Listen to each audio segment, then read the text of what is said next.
എല്ലാം ശരിയാവുന്നേ. താൻ ഇങ്ങനെ അപ്സെറ്റ് ആയാലോ? കണ്ടോ, ദേ ഇപ്പൊ തന്നെ BP കൂടുതലാ. മനസ്സ് വിഷമിപ്പിച്ച് വല്ല അസുഖം വരുത്തി വെക്കണ്ട.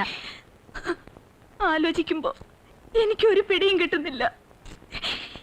എന്റെ മോള് ഇന്ന് 5ാമത്തെ ദിവസം. എല്ലായിടത്തും അന്വേഷിക്കുന്നുണ്ടല്ലോ. ഗീതമോൾക്ക് ആപത്തൊന്നും വരില്ല. ഞാൻ വൈകിട്ട് വരാം. ഇവിടെ ഇങ്ങനെ ചടഞ്ഞുകൂടി ഇരിക്കാതെ ഹോസ്പിറ്റലിലേക്ക് ഇറങ്ങായിരുന്നില്ലേ തനിക്ക്? ഈ മൂഡില് എനിക്ക് വയ്യ ഡേസി. ശരി എന്നാ.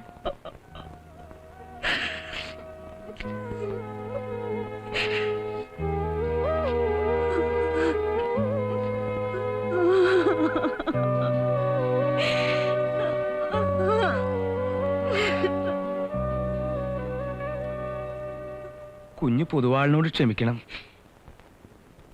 ഇനിയും കുഞ്ഞിനെ കണ്ണീര് കുടിപ്പിച്ച ദൈവം പോലും എന്നോട് പൊറുക്കില്ല. ഗീതുമോൾ എവിടെയുണ്ടെന്ന് പൊതുവാളിനറിയാം. സ്കൂളിലെ ഡ്രൈവറുടെ വീട്ടിലുണ്ട്. എന്നോട് ചോദിച്ചിട്ടാ കൊണ്ടുപോയത്. പൊതുവാളെ,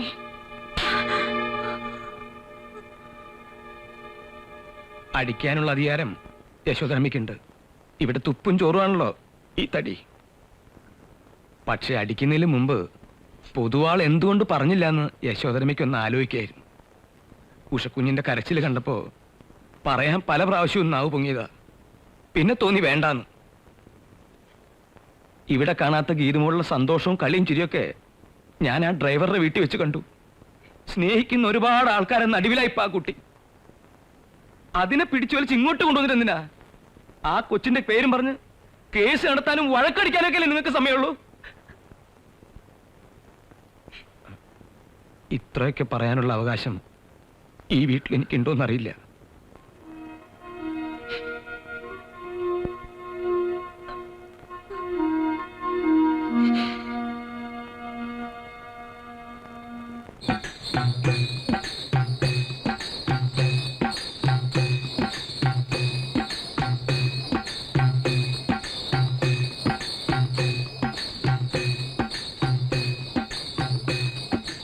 അമ്മയ്ക്ക് ആറ്റുനോറ്റുണ്ടായ ഉണ്ണിയാണ് ഭൂതം കൊടുക്കില്ല എന്ന് പറഞ്ഞത്. എന്തൊക്കെ വിദ്യകൾ നോക്കിയിട്ടും അമ്മ പോണില്ല. അമ്മയ്ക്ക് ഉണ്ണിയില്ലാതെ പോകാൻ പറ്റുമോ?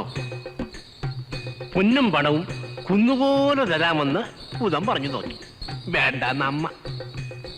എന്നിട്ടൊടുവിൽ തന്റെ 2 കണ്ണും ചൂന്നെടുത്ത് അമ്മ ഭൂതത്തിന്റെ മുമ്പിൽ വെച്ചിട്ട് പറയാ, ഭൂതമേ നോക്ക്, ഇതിലും വലുതാ എനിക്കെന്റെ ഉണ്ണി, അതിനെ നീ തരില്ലെന്നോ? അപ്പൊ ഭൂതം എന്ത് ചെയ്തു? മായ കൊണ്ടൊരു ഉണ്ണിയെ ഉണ്ടാക്കി അമ്മയെ കളിപ്പിക്കാൻ നോക്കി. പെറ്റമ്മയെ ആർക്കെങ്കിലും വഞ്ചിക്കാൻ ഒക്കുമോ? അമ്മയ്ക്ക് സത്യം മനസ്സിലായി. അമ്മ ഭൂതത്തിന് ശപിക്കാൻ പോയി. അപ്പൊ ഭൂതം അമ്മയുടെ കാലി വീണ് മാപ്പ് ചോദിച്ചിട്ട് ഉണ്ണിയെ വിട്ടുകൊടുത്തു. അമ്മ പറഞ്ഞു, മകരക്കൊയ്ത്ത് കഴിയുന്ന കാലം നീ വരൂ വീട്ടിലേക്ക്, ഉണ്ണിയെ കണ്ടു മടങ്ങാമല്ലോ. മോളല്ലേ ഇവിടത്തെ ഉണ്ണി. മോളെ കാണാൻ എന്റെ ഭൂതം വരുന്നത്. ഉണ്ണിയെ വേണു, ഉണ്ണിയെ വേണു, ആളുകളിങ്ങനെ എങ്ങും ചോദിച്ചാരിപ്പിപ്പൂ പാവത്തെ പലപാടും. അതിന്റെ മിടിക്കും കരളിൽ ആളക്കുത്തിനു തുടി കൊട്ടുന്നു, തേങ്ങലിനൊത്ത കുഴൽ വിളി കേൾക്കൂ. കേട്ടിട്ടില്ലേ തുടികൊട്ടും കലർന്നോട്ടു ചിലമ്പിൻ കലമ്പലുകൾ. അയ്യയ്യ വരവം വെളിപ്പൂങ്കല മെയിലണിഞ്ഞ കരിമ്പൂരം.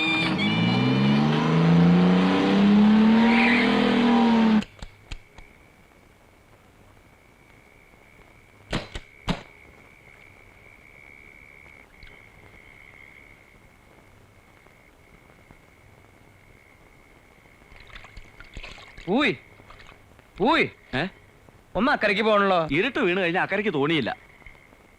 ഇനി അക്കരയ്ക്ക് തോണിയില്ല അത്രേ. ഇവിടെ അടുത്തൊരു TV ഉണ്ട്, സർക്കാർ വക. ഇന്ന് രാത്രി അവിടെ തങ്ങിയിട്ട് നാളെ രാവിലെ പോയി നോക്കാം.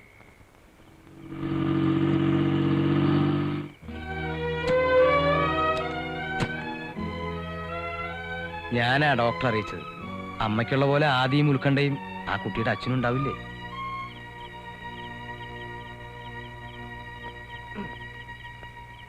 ഇത്രയിടം വരെ വരണമെന്നുണ്ടായിരുന്നില്ല.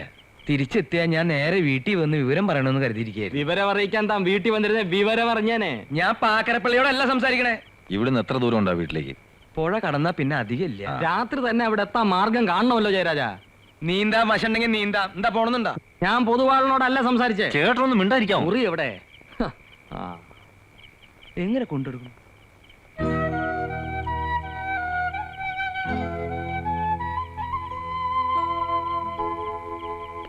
അവരൊക്കെ എണീക്കുന്നതിന് മുമ്പ് തന്നെ വന്ന് വിവരം അറിയിക്കാലോ എന്ന് കരുതിയാണ് ഞാൻ പുലർച്ചയ്ക്കുള്ള തോണിക്ക് തന്നെ പുറപ്പെട്ടത്. എല്ലാവരും കൂടി ഇപ്പം ഇങ്ങോട്ട് എത്തും. ആ തള്ളയാണെങ്കിൽ ആകെ കലി തുള്ളി നിൽക്കുക. തന്നെ കൈ കിട്ടിയാൽ പിന്നെ എന്താ സംഭവിക്കാന്ന് ഗുരുവായൂരപ്പന് മാത്രമേ നിശ്ചയമുള്ളൂ. താ ഒരു കാര്യം ചെയ്യും, എന്തെങ്കിലും തക്കിട തരിക പറഞ്ഞ് കൊച്ചിനെയും കൊണ്ട് നേരെ അങ്ങോട്ട് ചെല്ല്. എന്നിട്ട് ആ കാലില് വീണ് സാഷ്ടാംഗം പറ. മോളെ കൊണ്ടുവന്ന് തെറ്റിന് ആരോട് മാപ്പ് പറയാനും ഞാൻ ഒരുക്കുക. പക്ഷെ അതല്ല, അവള് ഡാഡിയും മമ്മിയും വന്നിട്ടെന്ന് കേൾക്കുമ്പോ കൊച്ചു തുള്ളിച്ചാടി പോരുന്നേ. ഇന്നലെ രാത്രി ഗസ്റ്റ് ഹൗസിൽ രണ്ടുപേരും ഒരുമിച്ച് കണ്ടപ്പോ എല്ലാം കലങ്ങി തെളിയുന്ന എന്റെ മനസ്സിലൊരു തോന്നല്. അങ്ങനെയാവുമ്പോ കുട്ടിയുടെ ഇങ്ങോട്ടുള്ള വരവ് വലിയൊരു സന്തോഷത്തിന് ഇടയാക്കുമെന്ന് ഓർക്കുമ്പോ താനെന്തോടോ ചിന്തിച്ചുകൊണ്ട് നിൽക്കണേ? കുട്ടിയും കൂട്ടി ഉടനെയാണ് വന്നേക്ക്. ഞാൻ ഇനി ഇവിടെ നിൽക്കണില്ല. ഇതിനിടയിൽ ഞാനൊരു കള്ളക്കളി നടത്തിയ ആ തള്ളയെങ്ങാനും അറിഞ്ഞ കോടതി കൊണ്ട് എന്നെ തൂക്കിക്കൊല്ലും. ഹാ,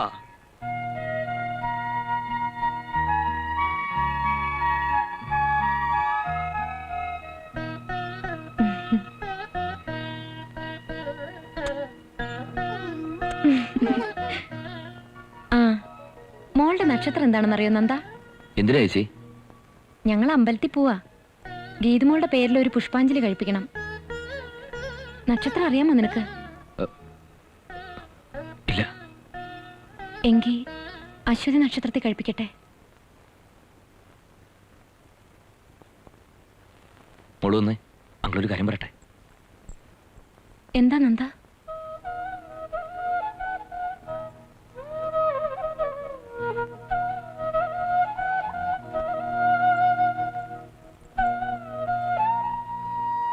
നമുക്ക് പോണ്ടേ മോളെ? ഇത് മോളുടെ ഡാഡിയും മമ്മിയും വന്നിട്ടുണ്ട്. ഡ്രൈവർ അങ്കിൾ പറഞ്ഞു മോള് വരുന്നില്ലെന്ന്. അപ്പൊ മോളുടെ ഡാഡി പറയാ ഇപ്പൊ അവരുടെ കൂടെ ചെന്നിട്ട് വലിയ വെക്കേഷന് 2 മാസം ഇവിടെ നിന്നോളാൻ. അപ്പൊ എന്തൊക്കെ കാര്യങ്ങൾ ഉണ്ടാവും അറിയാം മോക്ക് ഇവിടെ കാണാൻ? കാവില് പൂരം, കാവടിയാട്ടം, വെടിക്കെട്ട് എല്ലാം. ദേ മോളെ കാണാതെ മോളുടെ മമ്മി കിടന്ന് കരയ്യ. മമ്മിക്ക് വിഷമമല്ലേ മോള് ചെന്നില്ലെങ്കിൽ?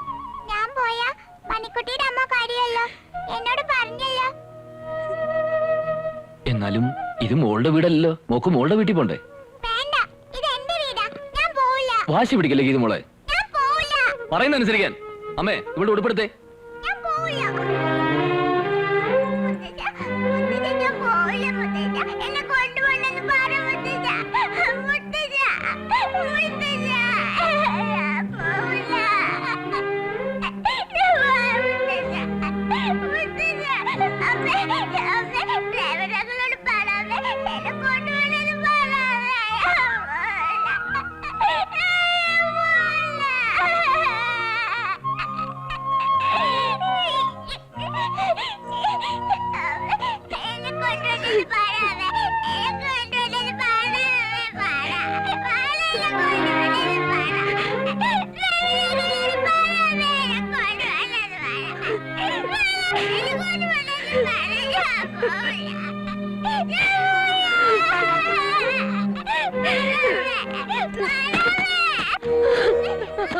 Mami,